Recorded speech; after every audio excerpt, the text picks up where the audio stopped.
The crew member holding the sledgehammer may have one of the simplest jobs on the aircraft carrier, but it's also one of the more dangerous ones.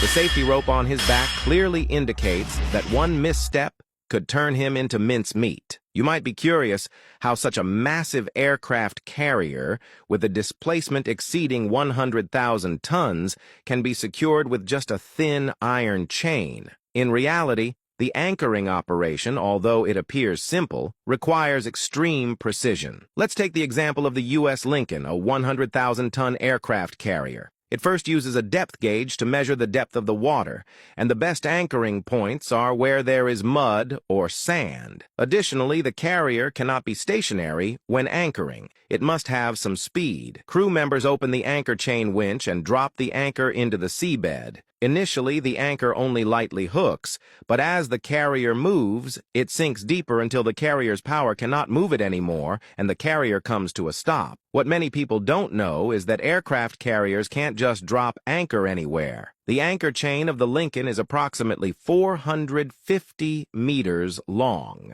and it should be 3 to 5 times the water depth to ensure enough tension and friction. Therefore, the maximum anchoring depth of the Lincoln is 150 meters. The Lincoln has 2 anchors, each weighing 30 tons and made of pure copper. It's easy to imagine that these things are quite expensive.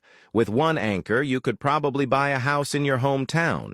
So what happens if the anchor chain unexpectedly breaks during anchoring with an anchor worth a house?